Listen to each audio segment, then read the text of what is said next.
Muy bien. Una de las características, esto es un cuento de niños, pero una de las características que tienen los cuentos de niños es que todas tienen un final feliz. ¿Se dieron cuenta? Como dicen allí, ahí, colorín colorado, este cuento se ha terminado. Pero por ahí hay otro que dice, y bueno, ¿y fueron felices? No, comiendo perdices, como para siempre. Y fueron felices, no se sabe muy bien los dichos de niños, ¿eh? Y fueron felices comiendo perdices. Como dice otro, este cuento se acabó con pan y pimientos, todos contentos. No sé, ese no me gustó mucho, pero bueno, estamos todos contentos. ¿Ustedes se imaginan si uno de los libros que le leemos a los chicos cuando se van a dormir no tiene un final feliz? Lo que sería, porque los chicos se van a dormir contentos porque uno les lee y ese final es feliz justamente. Todo termina bien. ¿Se imaginan si ustedes le leen un cuento y le dicen a los chicos y todo terminó en una miseria? O a la final el lobo se comió a los 3 cerditos. Los pibes no van a dormir en toda la noche. Eso por seguro. Ahora, cuando estaba pensando eso, digo, ¿a quién no le gusta un final feliz como el de los cuentos? A todos nos gusta un final feliz. Y pensaba justamente en la historia que vamos a ver hoy día en la Biblia y les invito a que abran sus Biblias en Lucas capítulo 5, Lucas capítulo 5, y en esa historia tenemos un final doblemente feliz, diría yo, doblemente feliz. Lucas capítulo 5. ¿Me dicen amén cuando lo tienen? Yo no sé ustedes, pero yo ya estoy sintiendo más fresquito ya. Sí, ¿eh? Qué bueno. Lucas capítulo 5. Y entonces vamos a leer desde el versículo 17 al versículo 26. Lucas capítulo 5, versículo 17 al 26. ¿Lo tenemos? Muy bien, dice la palabra del Señor así. Aconteció un día que él estaba enseñando, el Señor Jesucristo, y estaban sentados los fariseos y doctores de la ley, los cuales habían venido de todas las aldeas de Galilea y de Judea y de Jerusalén, y el poder del Señor estaba con él para sanar. Y sucedió que unos hombres que traían en un lecho a un hombre que estaba paralítico, procuraban llevarle adentro y ponerle delante de él. Pero no hallando cómo hacerlo a causa de la multitud, subieron encima de la casa y por el tejado le bajaron con el lecho, poniéndolo en medio delante de Jesús. Al ver él la fe de ellos, le dijo: hombre, tus pecados te son perdonados. Entonces los escribas y fariseos comenzaron a cavilar diciendo: ¿quién es este que blasfema, que habla blasfemias? ¿Quién puede perdonar pecados sino solo Dios? Jesús entonces, conociendo los pensamientos de ellos, respondiendo les dijo: ¿qué caviláis en vuestros corazones? ¿Qué es más fácil decir? ¿Tus pecados te son perdonados? O decir: levántate y anda. Pues para que sepáis que el Hijo del Hombre tiene potestad en la tierra para perdonar pecados, dijo al paralítico: a ti te digo, levántate, toma tu lecho y vete a tu casa. Al instante, levantándose en presencia de ellos y tomando el lecho en que estaba acostado, se fue a su casa glorificando a Dios. Y todos, sobrecogidos de asombro, glorificaban a Dios, llenos de temor, decían: hoy hemos visto maravillas. Padre eterno, maravillas vemos cada día de nuestra vida, Señor, contigo.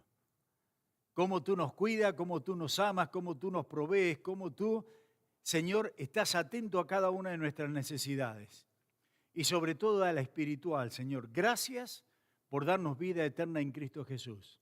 Yo te pido humildemente, como dice tu palabra, con temor y temblor, Señor, que en este momento de quietud tú perdones nuestros pecados, nuestras faltas, y podamos en este momento estudiar tu palabra, Señor. Te rogamos que nos hables, que toques lo más profundo de nuestro corazón y que cambies aquellas cosas que tenemos que cambiar. Padre, gracias por tu amor. Bendícenos, bendice a los hermanos, a los que vienen en camino también, en el nombre de Cristo Jesús. Amén.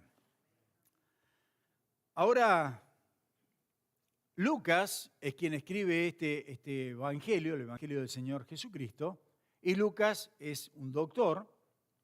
Y una de las características que tiene Lucas es que escribe mucho acerca de las sanidades que el Señor ha hecho o efectuó, ¿cierto?, durante su ministerio terrenal. Si uno mira el contexto, un poquito nada más como para entrar en el contexto allí, Lucas capítulo 4 nos dice que el Señor está liberando demonios, endemoniados. Después dice que sana a la suegra de Pedro. Y después cuando uno mira el comienzo del capítulo 5, el Señor viene curando a los leprosos. Cura a un leproso y después entonces tenemos el caso del paralítico. Ahora, me gusta esta historia, como les dije recién, porque tiene un doble final feliz. Si ustedes prestaron atención, no solamente este hombre encuentra sanidad en Cristo, sanidad a esa parálisis, sino que también encuentra el perdón de pecados. Así que tiene una doble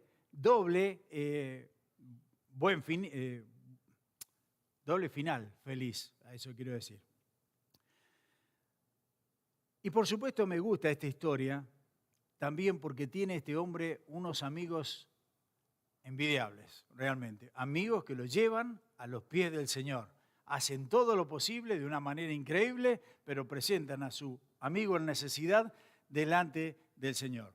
Cuando nosotros leemos los sinópticos, los evangelios sinópticos, ya sabemos, Mateo, Marco y Lucas, se les llama sinópticos porque relatan más o menos los mismos acontecimientos de diferentes puntos de vista.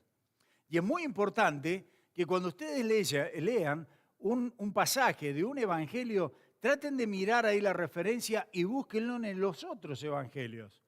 Porque te van dando más idea, amplían mucho más el panorama. Es como si yo les dijera a ustedes, ok, descríbanme por favor ustedes lo que están viendo en este momento. Y ustedes me van a decir, bueno, está ahí el púlpito, está usted, pastor, está la pantalla y 2 o 3 cosas por ahí, el piano, los instrumentos. Pero yo de acá le puedo decir, estoy describiendo lo mismo, que es este lugar. Yo le estoy diciendo, no hay ninguno que está, ustedes pueden decir algunos, bueno, tengo las espaldas de los hermanos, ¿cierto? Los que están atrás. Yo no, yo los veo todo de frente. Veo a los hermanos que están allí arriba en el balcony. Es otra descripción.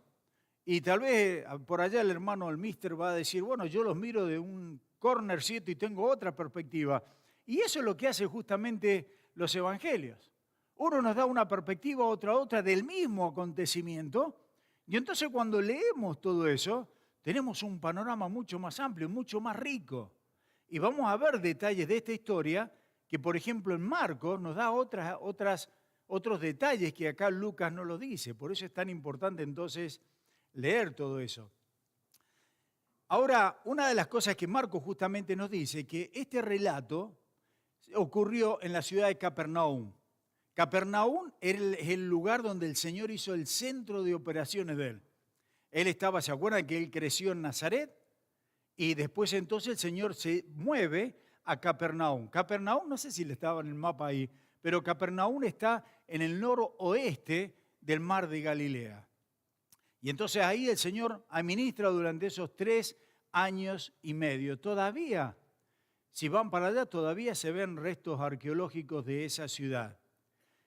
Y en esta historia vemos a Jesucristo que está en una casa, no sabemos de quién es la casa. Algunos dicen, la tradición dice que la casa era la de Pedro, no sabemos, no nos dice acá.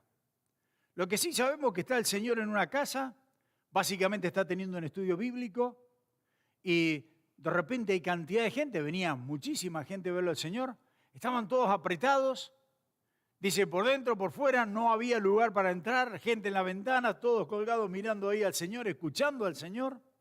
Y también estaban los fariseos, los maestros, los líderes de la ley.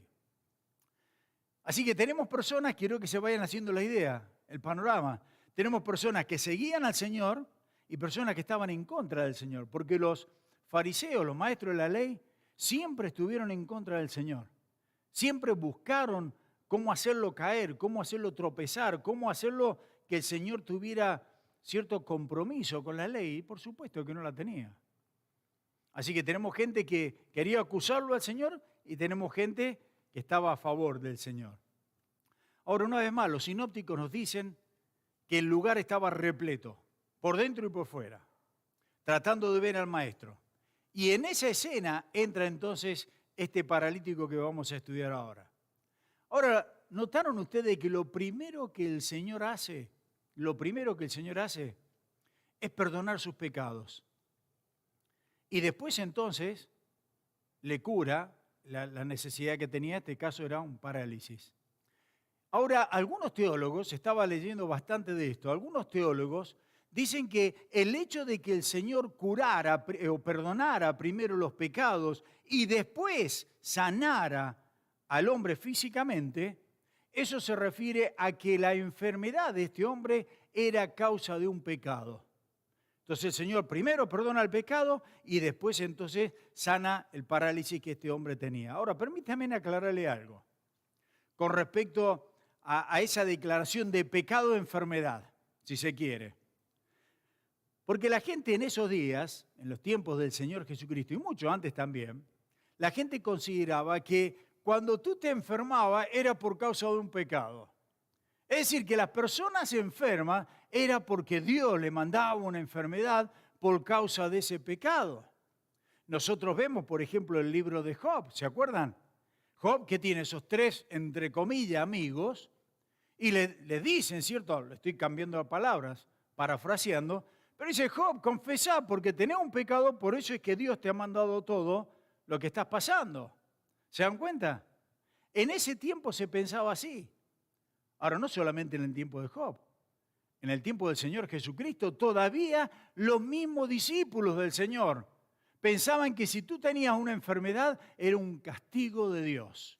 Miren, ahí le puse, está una historia muy interesante en Juan capítulo 9, y dice el versículo 1 y 2, al pasar Jesús vio a un hombre ciego, pero preste atención, miren la reacción de los discípulos, ¿no? Un hombre ciego de nacimiento. Y le preguntaron sus discípulos diciendo, Rabí, ¿quién pecó? ¿Este o sus padres para que haya nacido ciego? ¿Te das cuenta? El pensamiento es, este tipo está ciego porque pecó, o los padres pecaron. Ahora, ¿no notaron un detalle que es abrumador? Si nació ciego, ¿qué pecado podía tener? Bueno, podría de alguno decir teológicamente, bueno, el rey David dijo, en pecado me concebiste del vientre de mi madre, ¿cierto? Bueno, pero ya estamos. Lo cierto es, mire lo que el Señor le contesta en el versículo 3. Respondió Jesús, no es que éste pecó, y no es que sus padres pecaron, sino para que las obras de Dios se manifestaran en él. ¿Te das cuenta? Así que el Señor tuvo que corregir entonces la teología que tenían estos discípulos, de sus propios discípulos. Hermano querido, y esto va en serio, no todas las personas que están enfermas, son como resultado del pecado. Puede ser, pero no todas las personas. No podemos unir pecado y enfermedad y hacer un absoluto de eso.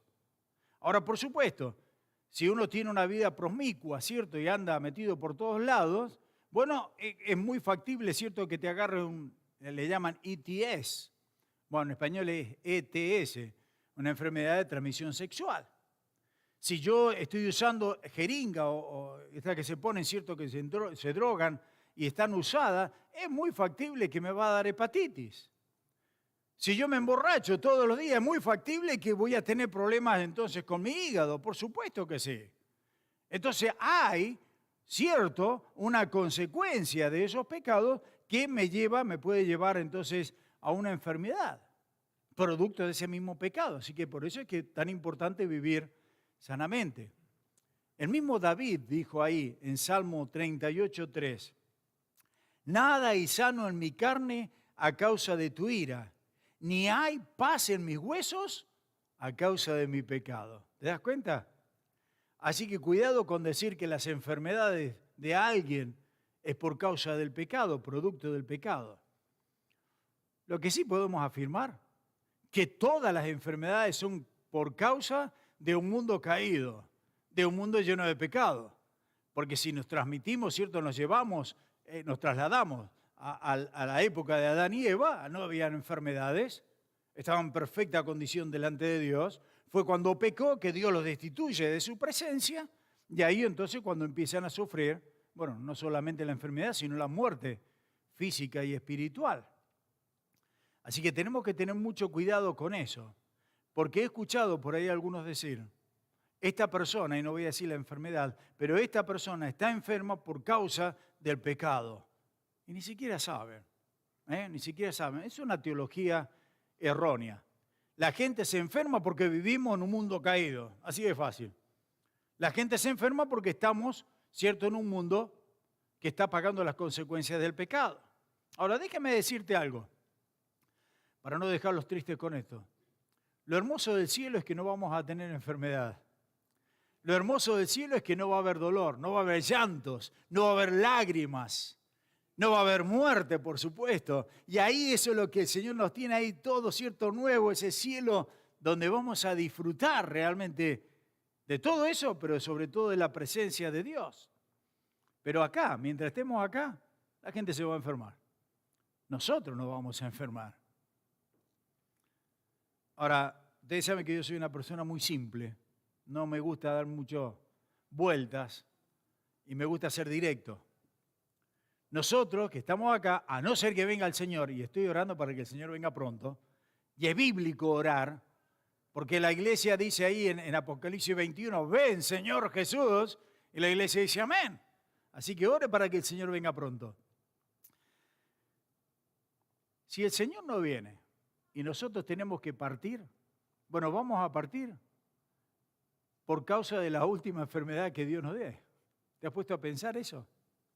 Todos vamos a morir por causa de una enfermedad, así que no podemos decir, esa enfermedad es por causa del pecado. Hombre, vamos a morir porque vamos a morir, ya está ya. Entonces no son todas consecuencias del pecado.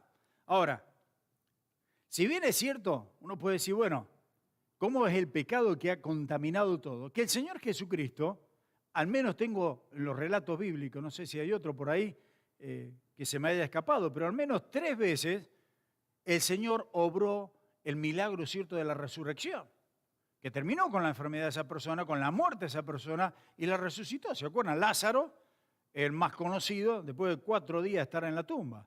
Después tenemos la hija de Jairo. Y después tenemos el hijo de aquella viuda tan buena, ¿se acuerdan? Pero lo interesante es que esas personas, sea Lázaro o el muchacho o la chica, murieron de nuevo.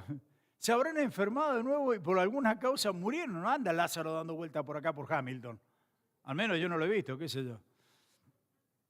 Pero nos está hablando de que todos, de una manera u otra, vamos a terminar entonces enfermos. No podemos decir, bueno, este se murió porque era un pecador. No, se murió porque vivimos en un mundo que ya ha sido condenado, ¿cierto? Y bueno, la paga de justamente del pecado de la muerte. Y eso es lo que estamos sufriendo. Ahora, hablando ya de la historia particular, de lo que estamos viendo ahora, los estudiosos hablan de que consideran que esta era una enfermedad que había producido el parálisis. Así que relacionan ese parálisis con un pecado. Es por eso que el Señor Jesucristo, una vez más, perdona primero el pecado y después le da la sanidad. Y algunos especulan con que ese pecado del hombre lo había llevado a tener sífilis. Ya saben lo que es sífilis, ¿cierto?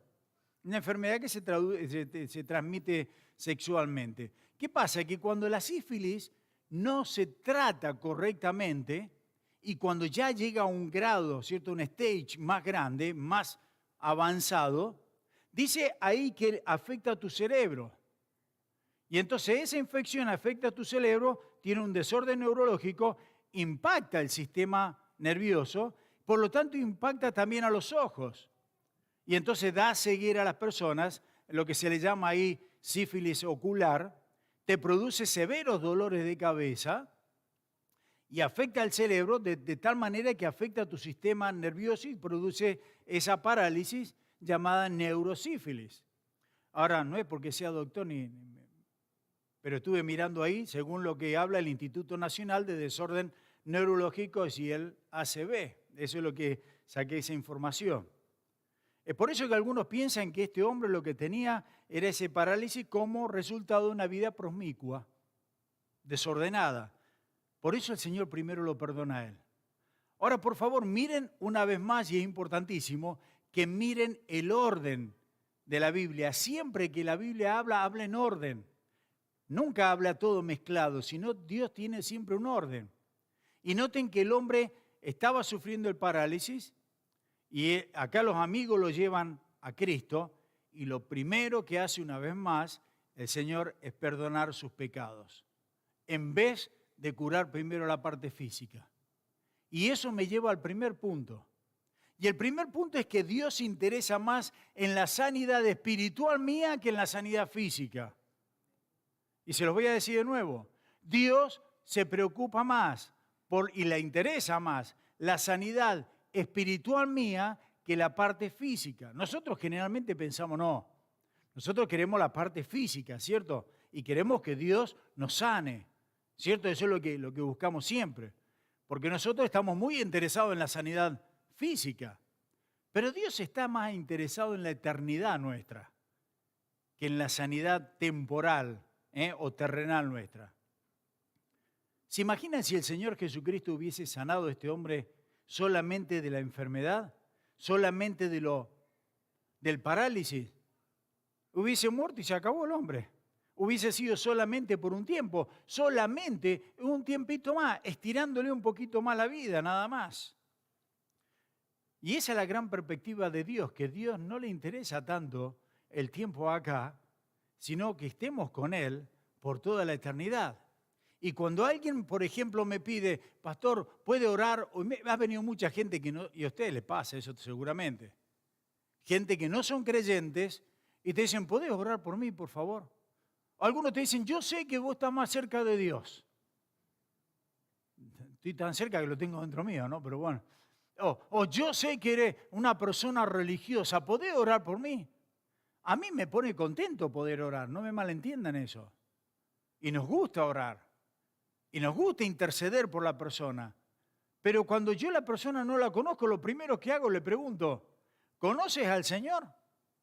Porque honestamente, ¿qué tanto me va a interesar orarle al Señor para que les tire 2 o 3 días más y se termine yendo al infierno?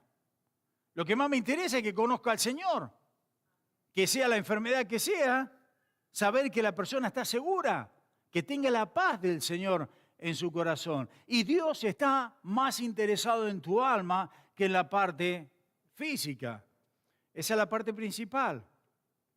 Ahora, regresando a la historia una vez más, ahí están los fariseos, siempre buscando algún punto de contención. Y dice en el versículo 21, lo tiene en la pantalla, entonces los escribas y los fariseos comenzaron a cavilar diciendo, ¿quién es este que habla blasfemia? ¿Quién puede perdonar pecados si no solo Dios? Ahora escuche, teológicamente están correctos, Teológicamente tienen razón ellos. Solamente Dios puede perdonar pecados. Tienen razón cuando también dice que si alguien dice que puede perdonar pecados y no es Dios, es una blasfemia. También están correctamente, teológicamente hablando. Por supuesto, acá el que está hablando de eso es el Señor Jesucristo. Y sabemos que Jesucristo es Dios. Por eso de ahí entonces mi segundo punto es, Dios solo perdona pecados y Jesucristo es Dios. Así que por lo tanto Jesucristo puede perdonar nuestros pecados. Ahora yo no quiero traer ninguna controversia con esto, pero cuando vemos a un sacerdote o cualquiera que se pone en lugar de Dios y absuelve a la persona de pecados, de sus pecados, está haciendo algo que solamente a Dios le corresponde hacer. Y solamente a Dios lo puede hacer. Y está bien ayudar a las personas para que se arrepientan y confiesen. Está bien llevar a las personas a los pies del Señor. Dice 1 Juan 1:9 que si nosotros confesamos nuestros pecados, Él es fiel y justo para perdonar nuestros pecados y limpiarnos de toda maldad. ¿Amén o no? Y yo puedo ayudar a una persona a decir, mirá, te tienes que confesar. pero yo no puedo absolver a ninguna persona de pecado. Ayudar a las personas a entender que Dios los puede perdonar y asegurarles entonces que perdón, como nos dice la palabra del Señor, gloria a Dios. Pero ponernos en lugar de Dios, como si fuera el vicario de Cristo, ocupar el lugar de Dios y pronunciar perdón de Dios, es un rol que solamente le corresponde a Dios. Dice 1 Timoteo 2:5, porque hay un solo Dios y un solo mediador entre Dios y los hombres, Jesucristo hombre. Dice 1 Juan 2:1 y 2, hijitos míos, estas cosas os escribo para que no pequéis. Y si alguno hubiera pecado, abogado tenemos para con el Padre, a Jesucristo el justo. Y Él es la propiciación de nuestros pecados, y no solamente por los nuestros, sino también por los de todo el mundo. ¿Te das cuenta? Ahora miren Lucas de nuevo, Lucas 5:22 al 24. Jesús entonces, conociendo los pensamientos de ellos, respondiendo le dijo, ¿qué caviláis en vuestros corazones? ¿Qué es más fácil decir? ¿Tus pecados te son perdonados o decir levántate y anda? Pues para que sepáis que el Hijo del Hombre tiene potestad en la tierra para perdonar pecados, dijo al paralítico, a ti te digo, levántate, toma tu lecho y vete a tu casa. En otras palabras, la omnisciencia del Señor es maravillosa. El Señor conoce todos los corazones. ¿No te hace pensar eso, que el Señor está conociendo lo que estás pensando en este momento? Conoce las intenciones de nuestro corazón, conoce nuestros pensamientos. Y Él podía saber lo que la gente estaba diciendo sin ni siquiera pronunciar una sola palabra. Pero sabían que estaba cavilando en sus corazones. Cualquiera podía decir, tus pecados te son perdonados, como hay algunos sacerdotes que lo hacen, ¿cierto? Tus pecados te son perdonados. Pero ¿cuál es la evidencia física de eso? No había ninguna. Cuando uno dice tus pecados te son perdonados, es algo invisible. Es algo que no se ve. Es algo invisible que Dios hace en el corazón del pecador, justamente, de las personas. No lo puedes ver. Pero entonces el Señor Jesucristo pronuncia palabras de sanidad física a este hombre para probar que Él es Dios, que Él tiene control, que Él es soberano y que Él tiene poder para hacerlo. Yo digo, tus pecados te son perdonados, pero mirá, esta es mi evidencia. Ahí está. Eso es lo que está haciendo el Señor. Tú dices que es blasfemia. Bueno, no entiendes que el perdón de Dios trabaja entonces en el corazón de las personas como algo invisible. Pero el Señor dice, ahora te lo voy a hacer visible. Pues para que sepáis que el Hijo del Hombre tiene potestad en la tierra para perdonar pecados, dijo al paralítico, a ti te digo, levántate, toma tu lecho y vete a tu casa. Algo que me llamó la atención con esto, pues es un pasaje conocido, ¿no? Que el Señor siempre que curó a un paralítico, uno que estaba en una cama o un lecho, lógico, no es un colchón, se van a pensar un queen size, ¿cierto? Que andaba, no, es una camilla nada más que lo estaban llevando al pobre hombre ahí. Pero siempre el Señor dijo, toma tu lecho y camina y vete, pum. O toma tu lecho y saca. Y pensaba en esto, qué simbólico que es, porque, ojo, no lo dice la Biblia, estoy en mis pensamientos, nada más compartiéndole. Como que el Señor dice, eso ya es pasado tuyo, ahora empezó una nueva vida. Eso ya es pasado, eso no lo necesitabas, ya está, se acabó. Si andabas en las muletas ahí, se acabaron las muletas, ahora podés caminar. Sos nuevo en Cristo. Las cosas viejas pasaron y aquí son todas hechas nuevas. Ahora, a mí me gusta pensar, ¿cierto?, en lo que significaba para este hombre, para ese paralítico. Porque no sabemos cuánto, la Biblia no nos declara cuánto tiempo estuvo paralítico. Pero acá lo que uno dice, bueno, si un paralítico no podía caminar, obviamente, necesitaba de gente que lo llevara. Si era un paralítico, tal vez no podía comer por sí solo, necesitaba gente que lo ayudara. Si era un paralítico, entonces no podía ir al baño solo, no podía bañarse solo. Necesitaba entonces de una persona constantemente para poder asistirla. Y de repente viene el Señor, le da la sanidad espiritual, pero al mismo tiempo le da la libertad. Le dice, ahora eres libre. Ahora tira eso, sácalo, llévatelo. Pero tienes una nueva vida. Y yo me imaginaba lo que tiene que haber significado esa enfermedad física. Y ahora el Señor le dice, eres libre. Cuán maravilloso tiene que haber sido para este hombre, ¿no? El poder caminar, el poder ahora llevar eso con el cual era transportado él. Voy a hacer un pequeño paréntesis. Hace unos años atrás, unos cuantos años atrás, me quebré la muñeca. Yo creo que le he contado un montón de veces esto porque ha sido para mí algo impresionante. Estuve un mes nada más con yeso. Bueno, ahí tienen al mister, pregúntele. Después de quebrarse la muñeca, ¿cuánto tiempo uno pasa para que eso vuelva a la normalidad? Un mes nada más. Estuve con yeso. Un mes. Cuando me sacaron el yeso no podía levantar esto. No tenía la fuerza suficiente. Se deteriora.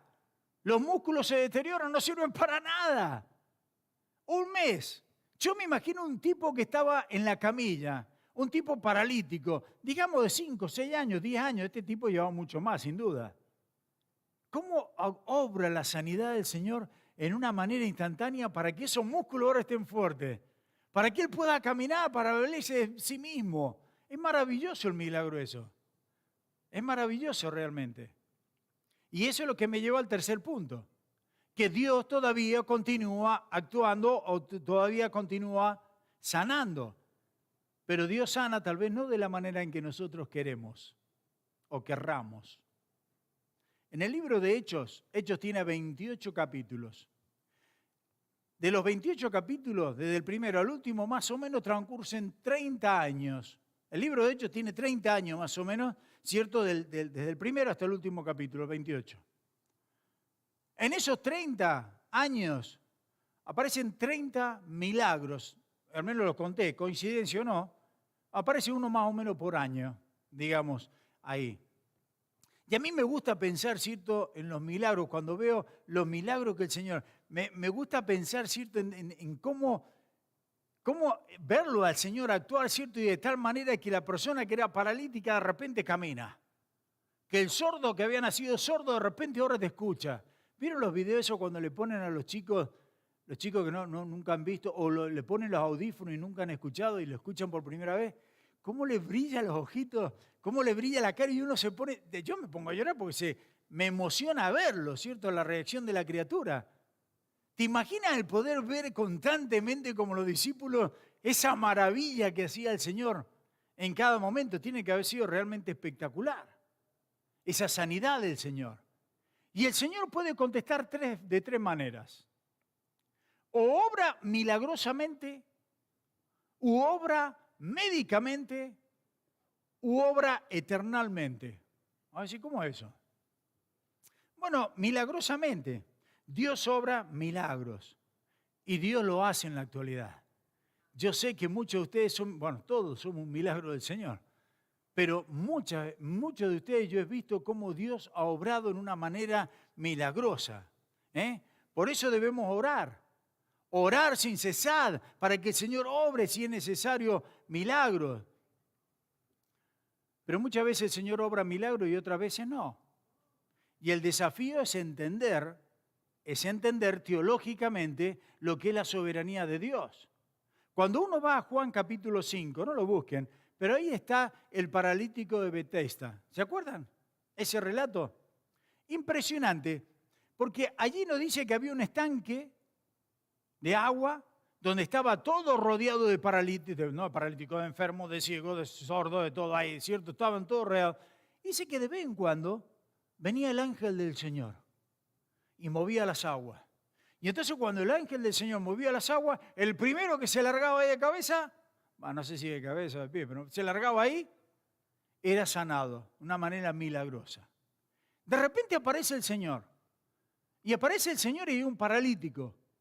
Toda la vida el pobre tipo había estado ahí, 38 años creo que había estado. Y no hay nadie que me... Y claro, cada uno piensa en lo suyo.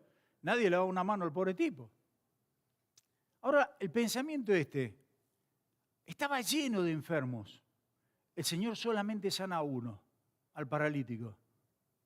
Estaba lleno de enfermos, el Señor podría haber dicho, todos sean sanos. No, sanó solamente a uno.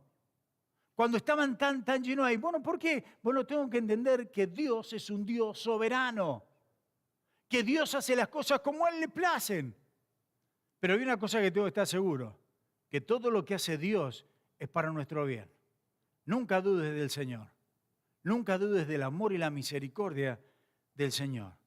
Pero algunas veces Dios obra milagrosamente y algunas veces Dios usa a los médicos, a las enfermeras, para obrar sanidad, a la ciencia, si se quiere.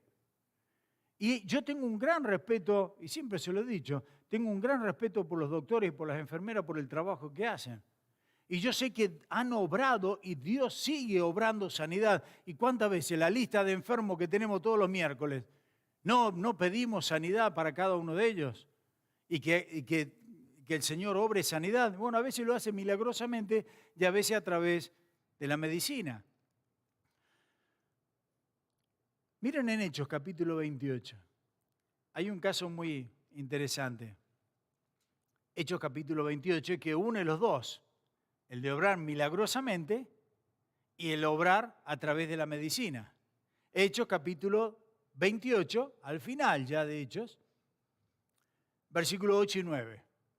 Y aconteció, ¿se acuerdan que tuvieron problemas? Pablo cuando fue llevado a Roma, tuvieron problemas con el barco se destruyó, terminó en una isla. Y dice, aconteció que el padre Publio, era el general de ahí de la isla, estaba en cama, enfermo de fiebre y de disentería. Y entró Pablo a verle, y después de haberle orado, le impuso las manos y le sanó. Hecho esto, también los otros que estaban en la isla tenían enfermedades, venían y eran sanados. En primer lugar, ¿quién está contando esto? Libro de Hechos, Lucas. Lucas es un doctor. Por eso es que Lucas entiende lo que es fiebre y disentería. Si vos me decís qué es lo que es fiebre, y sí, te toco, si estás caliente, digo, tenés fiebre. Pero disentería, qué sé yo, ¿quién es? ¿Qué sé yo lo que es? Bueno, Lucas sabía, porque Lucas era médico. Ahora, miren esto, porque dice que Pablo, y es muy interesante estudiar palabra por palabra de la Biblia, cuando dice que Pablo pone la mano sobre este hombre, Publio, dice que el hombre es sanado instantáneamente. Se despertaron, ¿eh? Instantáneamente. Pero después, escuche, versículo 9, hecho esto, también los otros que en la isla tenían enfermedades, venían y eran sanados, pero no instantáneamente. La palabra que se usa acá es la palabra que para nosotros es terapeuo.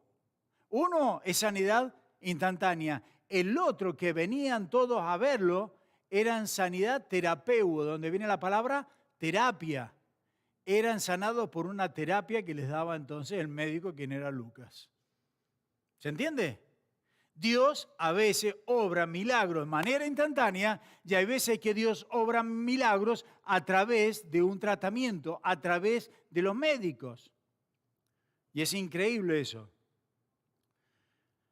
Ahora, la verdad es que cuando yo miro acá tengo que doblar la rodilla a la soberanía de Dios.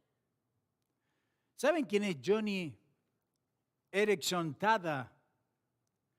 Joni Eareckson es el apellido soltera. Tada es el apellido de casada del año 84. Esta es una señora, es muy conocida, ha escrito muchos libros, una excelente cristiana.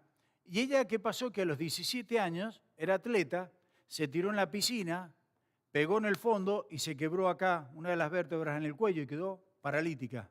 Ella pinta, escribe, es una maravilla esa mujer, una fuerza increíble. Esta mujer, Joni, ha estado orando por décadas, ella está en una silla de ruedas, no puede, los brazos, bueno, miren el testimonio, yo les digo, vale la pena, busquen el testimonio de esta mujer, es increíble.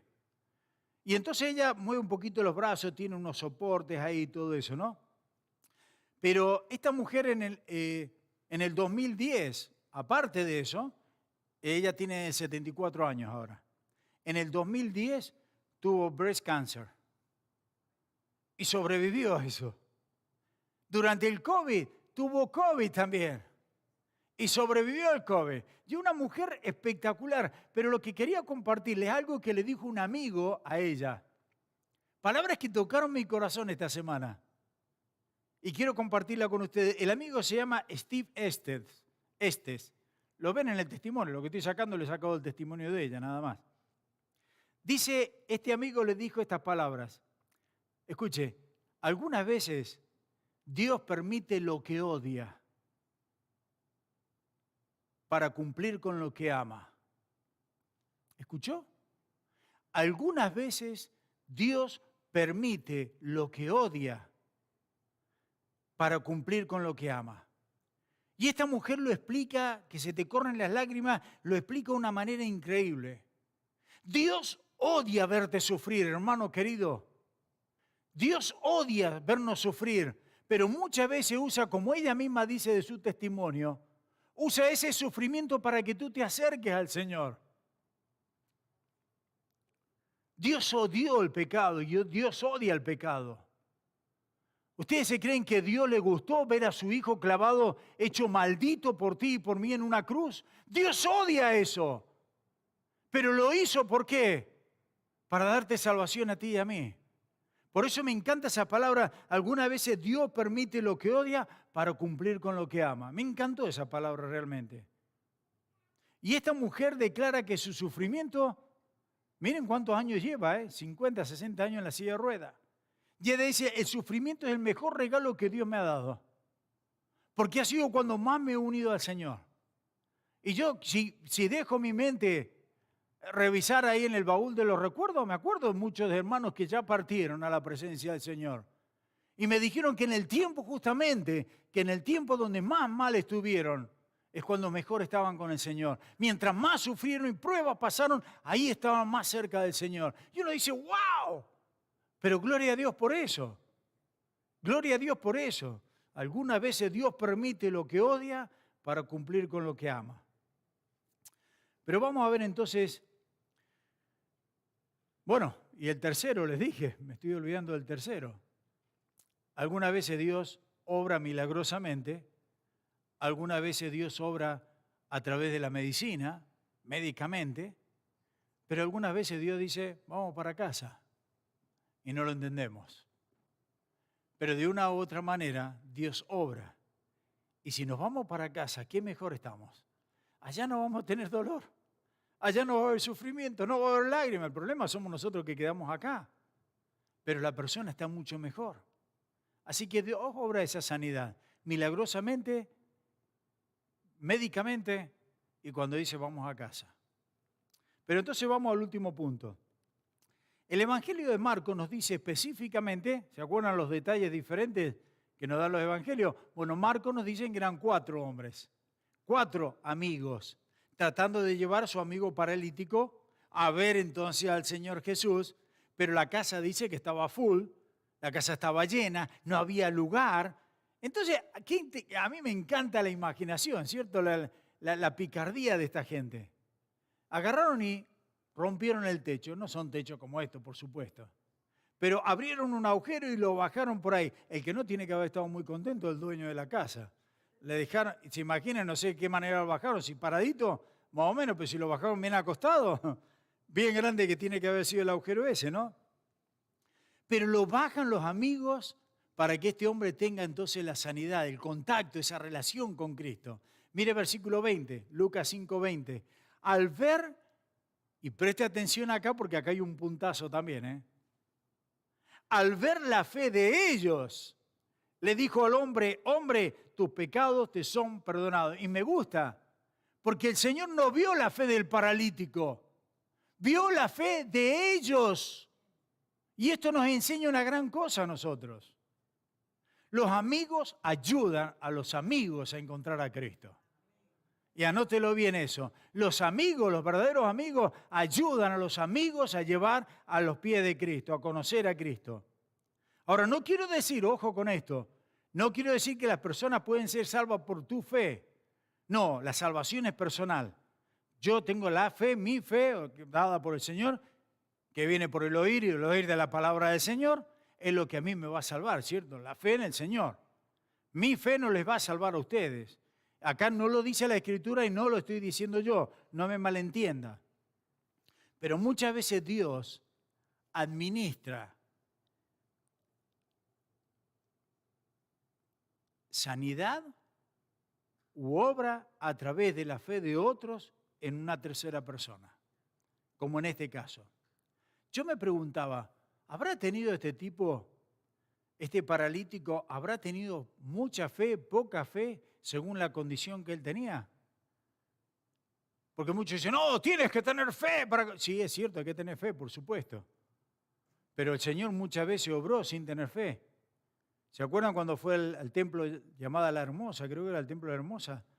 Iban, Juan y Pedro eran quienes eran, que iban ahí y le dijeron, lo que tengo te doy en el nombre. Ese tipo les pidió plata, no les pidió sanidad, y tuvo sanidad. Pero mirando el caso este, que es lo que más me interesa, me pregunto si este tipo tenía fe. ¿Por qué les digo eso? O si tenía mucha fe. Porque a lo largo del ministerio me he dado cuenta que hay personas que así como que algunas se afirman más cuando pasan por problemas con el Señor, hay personas que mientras pasan por una determinada situación, una determinada enfermedad o un determinado problema, cual sea el problema, tienden a disminuir la fe, tienden a no confiar tanto en el Señor, tienden a dudar más del Señor.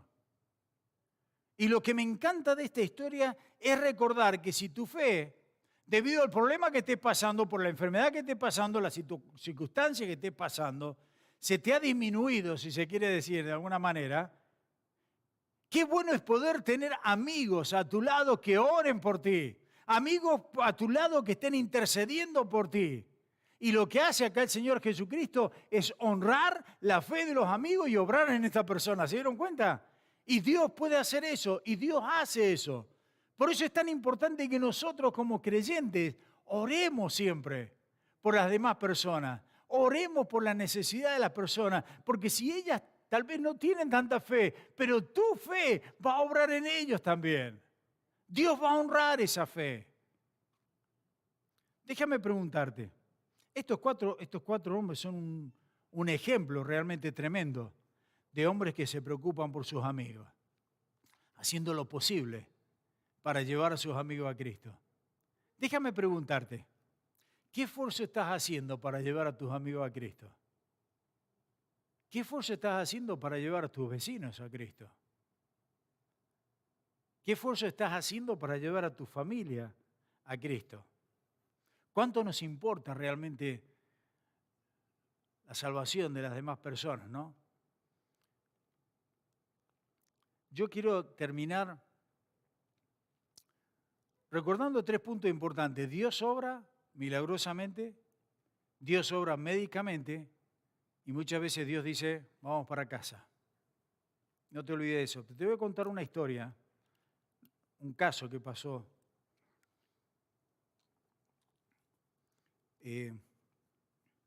Para ser más preciso, ayer. Muchas veces nosotros pensamos en nuestro pensamiento, decimos, bueno, el más viejo es el primero que se va a partir, ¿no? La verdad es que no, nada está escrito. No hay edad. No sabemos en qué momento vamos a tener una experiencia con el Señor. No sabemos en qué momento vamos a ver al Señor. Eso es lo cierto. Pero es tan importante el orar, no solamente por la familia nuestra, por los vecinos, por la ciudad, para que el Señor toque todos los corazones. Ayer mientras nosotros estamos en el picnic, no se los dije para no amargarlos ahí, pero ayer mientras estamos en el picnic, Carolina, mi hija, la que está en London, me manda un pedido de oración y me dice que estaban buscando una nena en London. Ahora, y como mi yerno es policía, él estaba envuelto ahí, salió ahí, estaban en eso, en esa búsqueda.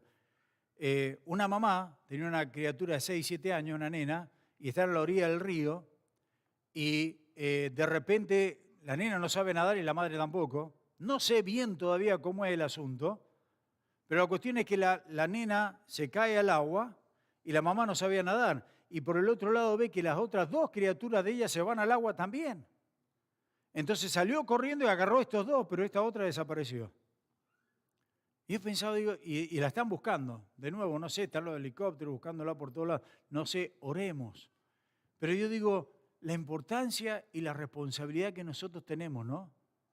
De orar por la ciudad, de orar por cada uno de nuestras familias, de orar por los vecinos, de orar por todos los conocidos, para que conozcan a Cristo. Estamos en los días finales, estamos en una emergencia mundial realmente, para poder presentarle a todo el mundo el Santo Evangelio. Hay mucho para hacer, hermanos queridos, hay mucho. Pero sobre todo cuando miro acá a un Dios que es lleno de misericordia, de gracia y bondad. Bueno, gloria a Dios porque nos salvó a nosotros, pero ¿qué pasa con el resto? Y estos 4 amigos realmente me dejaron un desafío. Y espero que te lleves ese desafío a casa. De poder tomar conscientemente ese desafío de presentarle a cada uno de los que conocemos el camino a Dios, que es a través de Cristo Jesús. Nada más. Amén. Padre eterno, gracias Señor por tu palabra, gracias por este relato, gracias Señor porque sabemos que tú eres el Dios poderoso, el Dios eterno, el Dios que tiene toda soberanía en el cielo y en la tierra. Gracias porque sabemos que no hay nada imposible para ti, tú todo lo puedes, hasta conocerlos, los pensamientos más íntimos nuestros. Y gracias Señor porque un día tocaste nuestros corazones y nos diste vida en Cristo Jesús. Gracias por Cristo. Gracias a ti, Padre eterno, porque entregaste a tu Hijo, lo enviaste a que se humillara tomando forma de siervo como nosotros, o acá como un ser humano, y muriera en una cruz, recibiendo el castigo que cada uno de nosotros merecemos. Gracias por esa resurrección de Cristo al tercer día. Gracias porque no quedó en una tumba fría, sino que al tercer día resucitó con todo poder. Y Padre, te damos gracias. Gracias porque muchas veces hemos visto el milagro tuyo en algunos hermanos de cómo has obrado esa sanidad instantánea. Pero también sabemos, Señor, que tú obras a través de los médicos de la medicina. Gracias por ello también, Señor. Pero sobre todas las cosas, gracias porque este es un tiempo nada más que estamos aquí, nuestra ciudadanía está en los cielos y vamos a estar contigo para siempre jamás. En ese lugar donde no va a haber, ahí vamos a tener realmente sanidad espiritual y sanidad física, plena, completa, cuando estemos contigo, Señor. Gracias porque somos herederos tuyos y coherederos con Cristo Jesús. Padre, si hay alguna persona en este lugar o que está escuchando estas palabras o que la va a escuchar luego, y aún no te conoce, Padre, toca esos corazones. Haz que ellos puedan entender que hay un solo camino para llegar a ti y es a través de Cristo Jesús. Padre, te alabamos, te bendecimos. Y en este momento que vamos ahora a celebrar la Santa Cena, yo te pido, Señor, y oramos de una manera personal, que no quede ningún pecado, ninguna falta sin confesar, que podamos celebrar de estos elementos, tanto del pan como de la copa, que simbolizan tu cuerpo y tu sangre derramada en esa cruz del Calvario, y que podamos hacerlo de una manera digna, Señor. Gracias por permitirnos celebrar de ese acontecimiento. Gracias porque cuando compartimos el pan, Señor, estamos comiendo del mismo cuerpo de Cristo, simbólicamente, por supuesto, pero al mismo tiempo estoy diciéndote, Señor, estoy bien con mi hermano, no tengo ningún rencor, ninguna raíz de amargura, no tengo ningún problema con mi hermano, podemos comer libremente delante tuyo. Padre, bendice estos elementos, bendice este tiempo ahora que vamos a celebrar esta Santa Cena. Bendice a mis hermanos, en el nombre de Cristo Jesús. Amén.